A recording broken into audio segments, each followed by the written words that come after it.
Welcome back to The Case for America on Real America's Voice.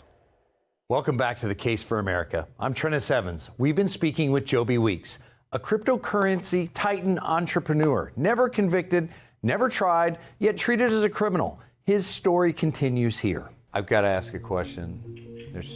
What would you say directly to President Trump in relation to two things, right? First, wants the pardon, right? That's important. We know that you want the pardon. We know you deserve the pardon. We know you've earned the pardon, and you should have, first of all, never been in this position. That's specifically what that executive authority provides, is the pardon.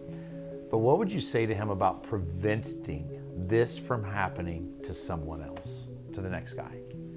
Well, if there's anybody that understands lawfare, I don't think there's anybody that understands it better than him. I would say I'm on three paths.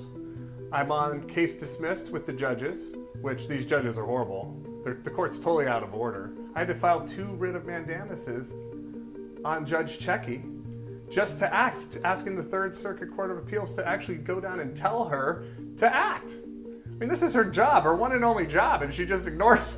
Well, it's impropriety from the bench by gangsters that operate under black robes. Well, these are the judges that threw out Alina Habba. Yeah. I'm literally suing the judges that threw out Alina Habba. So it'd be nice to have some help. You know, I'm also on the same path of drop the charges. If Pam Bondi would ever read the docket, everything is there for her to see. They said there's no case. They need to throw this out. And then I also filed the paperwork for a pardon. So I don't know who's going to act first, but it's got to come to an end, you would think. I mean, my max sentence, if I was actually guilty of selling an unregistered security, they're trying to say computer equipment is a security. No, I'm It's familiar. an actual product. At the time they didn't understand Bitcoin. But we know now. But even if I was found guilty, Well, show me the man, I'll show you the that crime. sentence is 5 years, 0 to 5. I've been sitting here for over 6 years, and I haven't even had a trial. I haven't even, been convicted of a crime. I haven't been sentenced. I'm just sitting here on house arrest. And if I cut this thing off myself, I got the government chasing me around the world. They steal my $2 million I put up for bail. I mean, I don't want to do that. I think Donald Trump cutting this off with a golden pair of scissors, that'd be cool. I think I really like the concept, but look, what's happened to you shouldn't happen. This is something that we used to think, this happens in foreign countries, third world oligarchies. This is not some authoritarian government. This is not something that happens in the minds of most Americans in the United States of America. But it is. You're a Jan 6er. You've dealt with it. They swatted you. I mean, you see all these things. Listen, all 10 planks of communism are now law in the United States. Well, we literally have given up our de jure constitutional republic for this de facto corporate state. One was a republic, one's a democracy, and it's straight communism. The income tax, that's one of the. This isn't talk you're allowed to have. This is why you're wearing the ankle bracelet. The Federal Reserve Bank, that's another plank of communism. I mean, we have literally all 10 planks of communism that are law in this country, and then they want to blame capitalism for the problems. Well, we haven't been a capitalist country in 100 years. Well, and you think about this. We actually have people inside the continental United States on sovereign soil running from communist states inside the continental United States. This is disturbing. And they're fleeing California in droves. They're coming here to Florida. They're going to Texas. But I'm sorry. You haven't given me what I'm looking for in this because I've got something I want from you on this. What are we going to do about this? So let's say this. We get you out. You're going to get restored.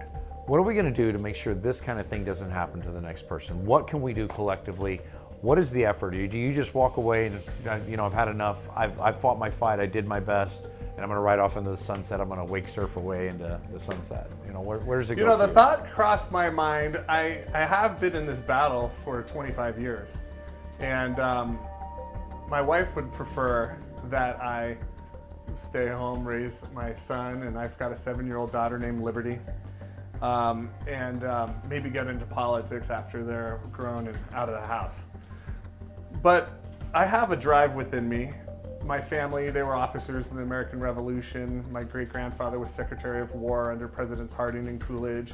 His son was Secretary of Commerce under Eisenhower. So we've been hardcore Americans since the day America was founded. I want to save our country or help Trump save our country and restore the republic. And that's my goal. I mean, I'm currently suing 6 judges, 12 prosecutors, the SEC, the IRS, the FBI, 50 agents, and the clerks for $22.2 billion. Now, I know they don't have the money. It's a heist. They lost it. They can't even provide a chain of custody for where the assets went.